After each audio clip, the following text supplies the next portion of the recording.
Geoff Boyd, ladies and gentlemen. Okay, video maybe. HDMI should be working.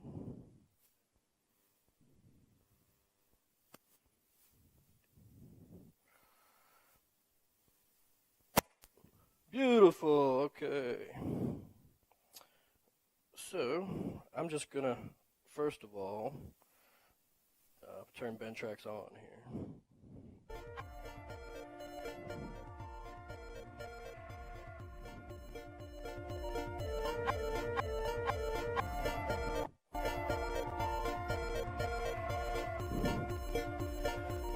So hello everybody, thanks for being here and listening. This is a really, really awesome, fun event. It's great to be around so many cool people and amazing synths and equipment like everywhere. It's like paradise, you know, here. I'm here to talk about my project Bentrax. And Bentrax is, amongst other things, well, sort of maybe on the most obvious level, it's a collaborative musical work by a bunch of different artists. And it's what you're hearing right now. And next time you hear it, it won't sound like this, you know. So it sounds different every time you listen to it, as Andrew said, and that's one of the big points of the project. So sort of see some of my verbiage here, my slogan: future music, no nostalgia. Right. So future music is not something I really have to convince anybody here about. But the nostalgia thing is interesting, and I think it might be something to remark about a little bit. I mean, I think music in general, although it's kind of in the popular imagination allied with social change, progressivism, maybe, you know, the passions instead of the intellect.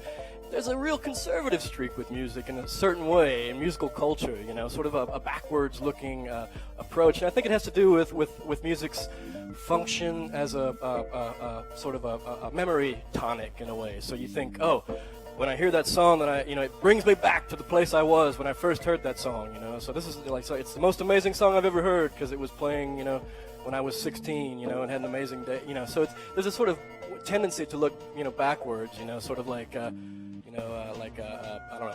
Today's music doesn't have the same soul, you know, to quote a terrible song from the 70s about terrible songs from the 50s, right? So this is a tendency in music to sort of like look over your shoulder, to endlessly recycle, you know, and there's a nostalgic aspect to that, and that's not a bad thing. I mean, I shouldn't say terrible songs; those songs are actually pretty good. But it's I think that particular function of music, the fact that that it's a bookmark for previous experiences for a lot of people, that tends to make people blind to certain new possibilities. So that's why I emphasize, you know, no nostalgia. We're not talking about old stuff here. We're talking about new stuff. And I should also say that I'm going to be very happy when I don't have to talk about future music anymore. You know, I want this to be present music, and I think it will at some point. You know, the new possibilities. I think the difference, the differential between what's possible on our, you know, music listening platforms and what's being done is so great that, you know, it's one of these things where there's an electrical arc actually wants to happen, you know, and the only reason it doesn't, I think, it's not because the tech isn't ready, you know. So the tech is completely ready, you know. Everybody's got these crazy things, and, you know, this is a big one, but most people, I'm targeting mostly phones, you know, and music playing is one of the main features of these things. It's one of the apps that comes bundled with every cell phone ever. I mean, the iPhone was an iPod before it was an iPhone. So music is essential to these devices, and these things are ubiquitous. And they have an array of sensors. They have an internet connection. They have a processor that's fast enough to do DSP. So it's it's not necessary to listen to music in this on these things in the linear way that people are used to listening to music, where it starts and stops at a certain point as a single author. So there are so many new possibilities, and my project is an attempt to explore some of those possibilities. So another way of talking about what I'm up to here is suggested by the literary critic Walter Benjamin. You guys probably know him. He has a famous work called "The Work of Art in the Age of Mechanical Reproduction," and so he sort of suggests that artworks have something he calls an aura. and this is one of the big ideas in this book, that artworks have an aura. And the aura is the unique existence of that artwork at its particular place and time. So it's the circumstances of the artwork, and they will never be reproduced. So, when you photocopy the Mona Lisa, or when you make a record of Stravinsky's Rite of Spring, for instance, I mean, you're losing something. And Benjamin's very worried about what happens, when you can reproduce artworks and what you lose in terms of their immediate circumstances. And I think that given the technology we have right now, given the fact that our listening devices know so much about who we are, where we are in our particular moment, that can be actually fed into our listening experience. So one somewhat grandiose way to talk about what I'm up to is I would like to give the aura back to mechanically reproduced music in this case, right? So after talking a little bit, I guess I'll just go back to the app here and show you how it works. So there's about 100 different artists in this right now. I've had pretty good participation, and one reason I've been able to have good participation, I mean, I want it to be millions, but one reason I've had good participation is that I've made my rules very simple. So I just tell artists, I need 5 8-second loops that sound good together. And so as I sort of scroll through these, hit the scroll bar, these are the 5 loops in the artist's original configuration. So these represent the artist's original vision. And you can kind of crossfade by tilting it.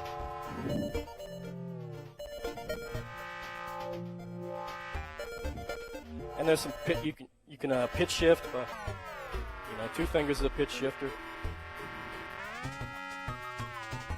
You can also mute individual tracks.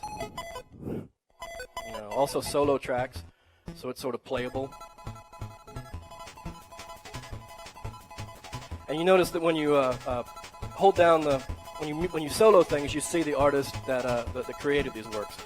But if you don't like a certain individual track, you can throw it away, and usually something will come in from a different artist. So it becomes an effectively collaborative, although you're not actually, sort of collaborating with people individually, but I mean, it becomes a collaborative artwork. And I think this is how music often works, right? All the way from folk music to sampling culture. It doesn't matter if it's old-fashioned or new-fashioned. You borrow, right?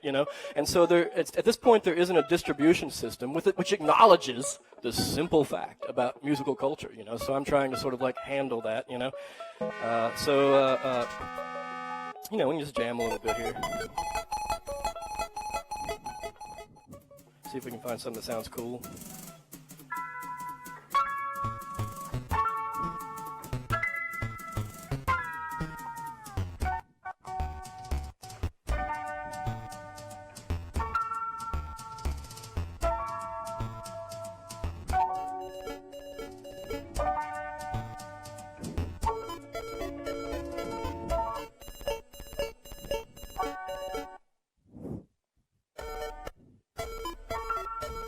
And you notice that now that you can see this is actually a work by multiple artists, and you can see everybody's information, that you're actually listening to at the current time. So it's a way of a permission-free borrowing that keeps attribution intact. So that's kind of the goal. And there's some other features here. This is a little.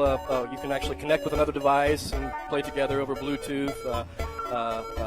This is a little bit of you can turn things into different positions. Each one of these positions has a slightly different effect, so you can actually get different, sounds by moving things into different places, And so the goal overall is a simple set of rules that plays out into a complex set of outcomes. So that's kind of the overall goal. That ratio of simplicity of rules to complexity of play is kind of what you're looking for with this. And there's also this heart button, so you can save, things that you like, your favorites, your favorite combinations of things you can save. So that's another thing. And then you'll notice here, there's a login. So this is kind of suggests something, the other part of Bentrax, which is the Composer app. And this is what I where my artists actually upload things, and you can do it right now. It works. You can go to bentrax.com, Composer, sign up, drag and drop some loops, and there's actually an emulator here. Because I found out that a lot of the folks that wanted to participate in this did not actually have an iPhone, so I had to give them a way to play along without having a phone to test things out on.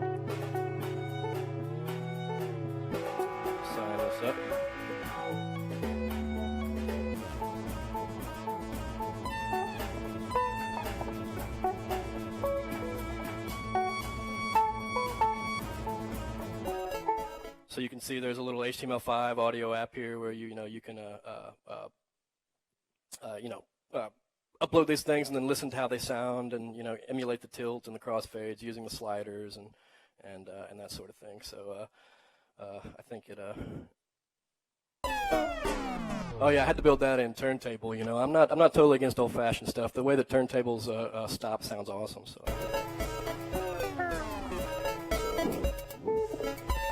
So yeah, so it's so the 100 artists that are in here right now are not, they're not. You could be one of them. So upload stuff if you want to, see how it sounds.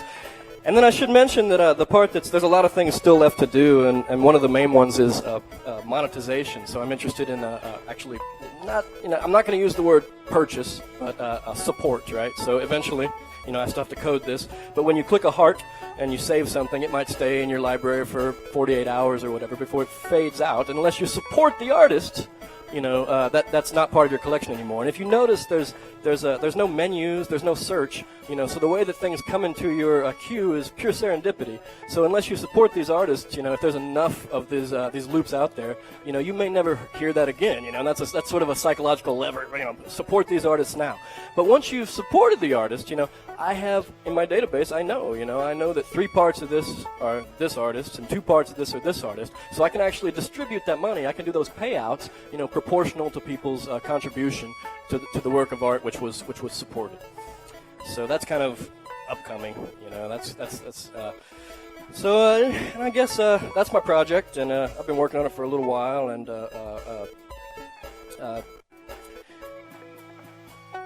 yeah, I wanted to mention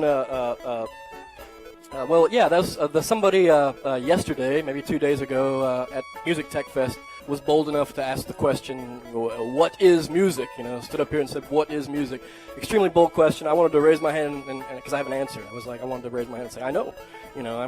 Music is a mode of human sanity, right? So it's nothing less than the recognition of beauty and proportion in the way matter wobbles around us. That's what it is. So it's a way of staying sane, and the people that it's in a crucial way, and that's why the people that say that what's music's usefulness, are sort of what's the usefulness of cognition? Music is an alternate approach to cognition.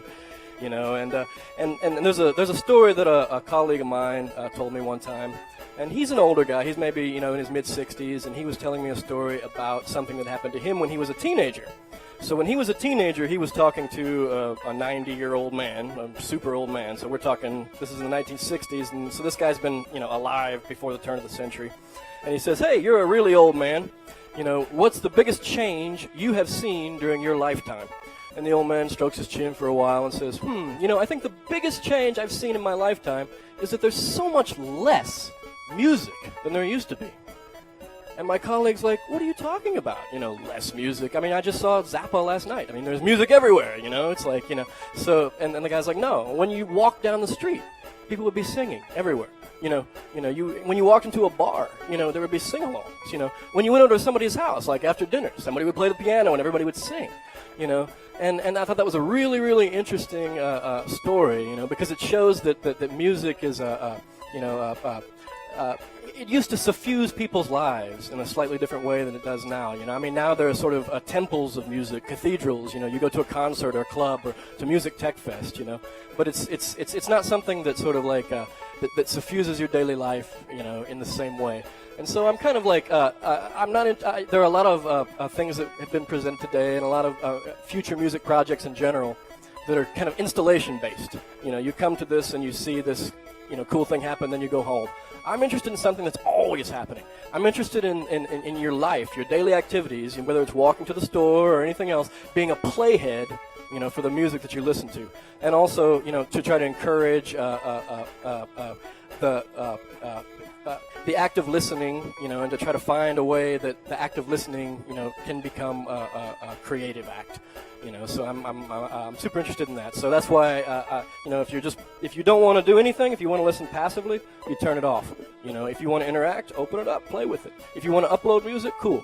So I want it to sort of open up to whatever extent you want to give it. And along those lines, if you never upload anything, and you're simply the first one to find 5 loops that sound good together, and you mark that yourself and say that's a good composition, and I'll remember that in the database too. And when it comes time for payout, you have a percentage of that simply for the act of curation, because the act of curation is a creative act, so people that say I'm not a musician, it's like, well, you probably make a playlist, and that's juxtaposition and that's creative.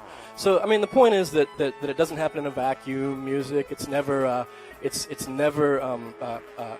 passive, and it's always a conversation. And I'm trying to create a software platform that kind of like supports that and addresses those kind of what I feel like are the ways that musical culture actually happens and is transmitted. So thank y'all a lot for listening. Please go to bentrax.com and check this stuff out and download it, listen to it, upload music, and enjoy the rest of Music Tech Fest. Thank you. Bye.